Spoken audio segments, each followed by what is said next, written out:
I think one of my major guilty pleasures is a psychological thriller, especially one that leaves me completely clueless as to what is going on. But I assure you, folks, that is a good thing. Nigerian Zero here, and we're going to get into our review of the new film Alone with You right now.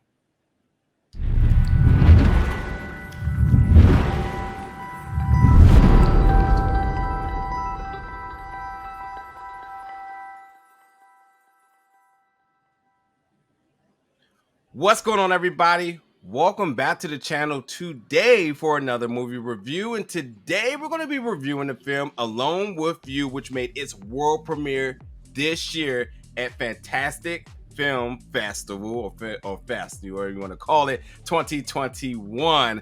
This is a film that, as I said in the beginning of this video, I love a good horror film, but I absolutely adore a good psychological thriller, especially one that has me pondering what is going on. But as I said, that's a good thing. It's absolutely a good thing. I love a film that you go into it and it leaves you, walking out, trying to put the pieces of the puzzle together, adding social commentary, leaving it for your own interpretation so that not one, two people actually come out of the film thinking the same thing. And that's what brings me and Zero to review this film, because we both watched it, we talked about it more, and then we was like, we probably need to start recording something about this. So that's our time now to get into this review. Well, I'm pretty sure this is like as peak as psychological horror gets, absolutely no concrete closure. Everything comes after the film. And as much as Najir and I have talked about this film so far, we're still not on the same page at all. But one thing that we can agree on is that there are some really, really heavy themes here. So the message of this film, or so what we think it is alone with you, basically being alone in your thoughts. What do you become when there is nothing else left, when there's no one else to lean on, when you're completely alone? And that's a really scary thought. And everything that comes from that feeling of isolation, that feeling of just absolutely just centerness of yourself and nothing else. What causes these things, what's real and what's not, the whole ping pong between what's in your head and what is in reality when you're all alone is, I think, the main point of this film. But the way that it's executed is confusing on purpose, I believe, but confusing nonetheless. Yeah. So going into the specifics of this film, you have our main character here, Charlie. It's just a normal day for her. She is in her apartment in New York, and she's waiting for her girlfriend to get back home from Philly. She was doing the photo shoot there. She's a photographer, and much like anybody else waiting for their significant other, it's the butterfly feelings of, I can't wait till you walk through that door. But it actually didn't go as planned. And I also think that Charlie takes us on a very authentic voyage of just missing your other half. I mean, she got on the plane, she talked to her before that, and she didn't talk to her after it. She checked her itinerary. She knew that she landed on time. She still hadn't came home. And that just sent her to kind of balance between worrying, boredom, and pressures from all different corners. Her mother had her 10 cents to give. One of her other friends had all types of peer pressure and also 10 cents to give. And also, when I say her 10 cent, kind of badgering her about the decisions she's made. And at the end of the day, while all that's still happening, her significant other still never came home. And that's where the reality of, well, what's going on? You know what I mean? Then things take it to the next level, because while that at surface seems just like a drama potentially, and a mix of the authentic horror of people being in the same situation, there's actually some really trippy things kind of going on here in this apartment. This 4x4, by no means is it a 4x4, but you know what I'm saying. It's a beautiful place, by the way. But yeah, then some things starts to get really interesting inside of the apartment, and that's where that's when you get taken on this adventure that you probably didn't know what you was getting yourself into, and that you're going to end up having a third row next to us, like, yeah, wow, that was good, but what in the world just happened here? Yeah.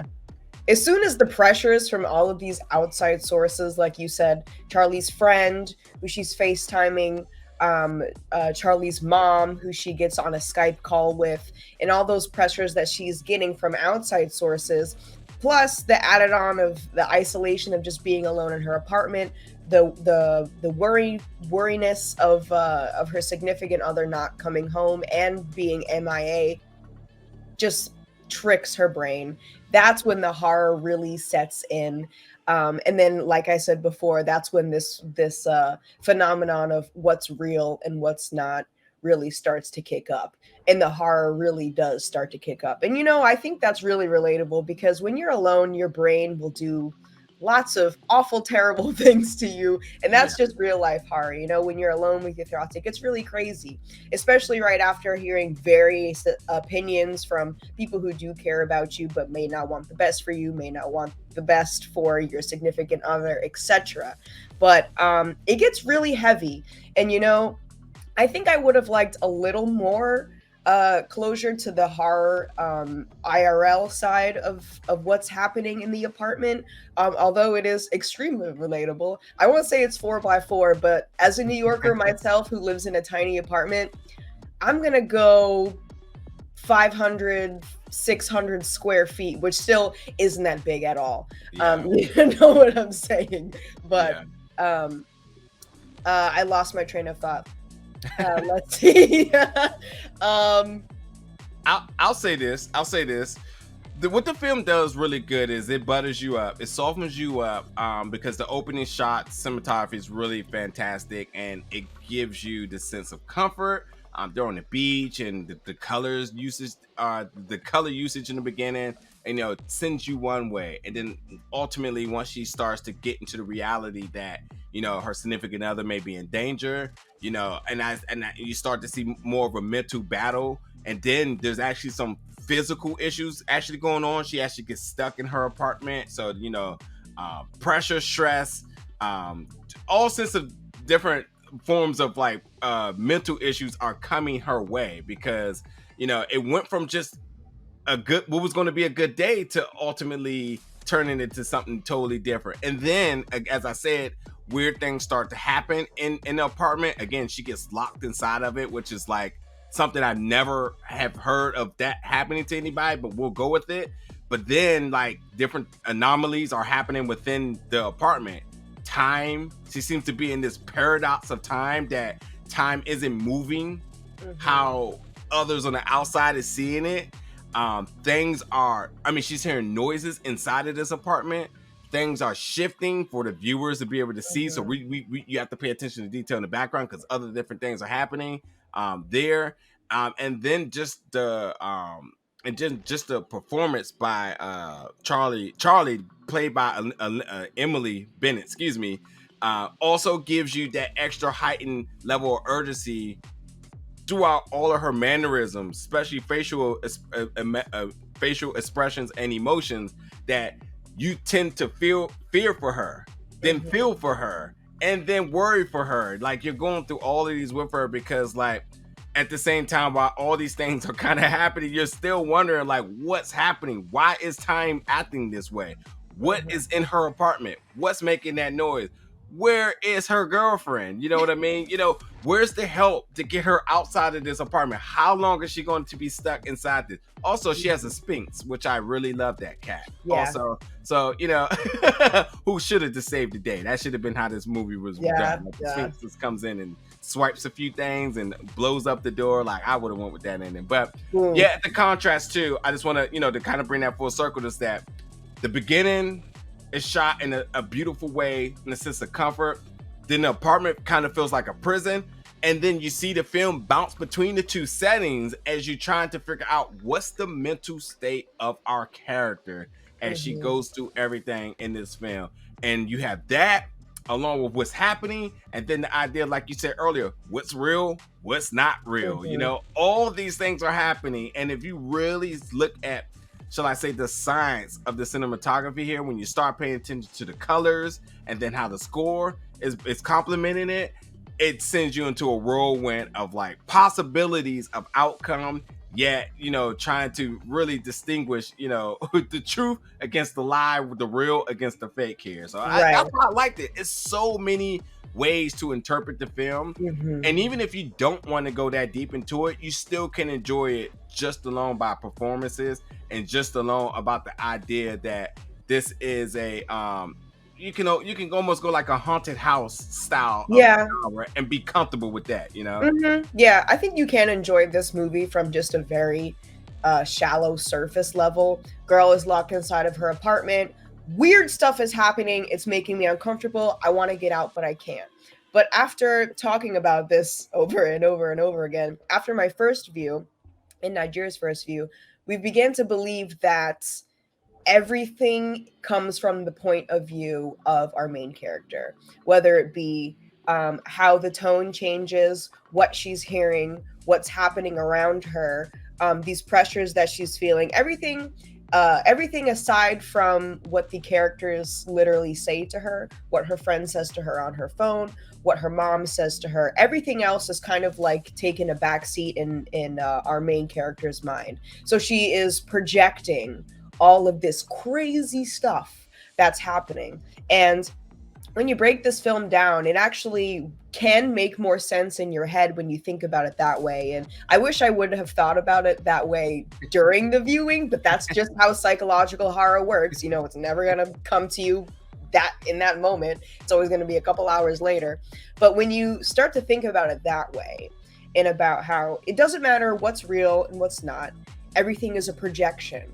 And this is how these crazy feelings seem from the outside of someone's brain, Yeah. if that makes any sense. So, for example, menacing voices coming through the vent. That was I wouldn't say it was scary, but it definitely added a ridiculous amount of tension. Yes. Taunting, some kind of demonic voice taunting you from outside of the vent. You're not sure whether it's a neighbor, but it's the context, it's what they're saying. It's clearly not a human.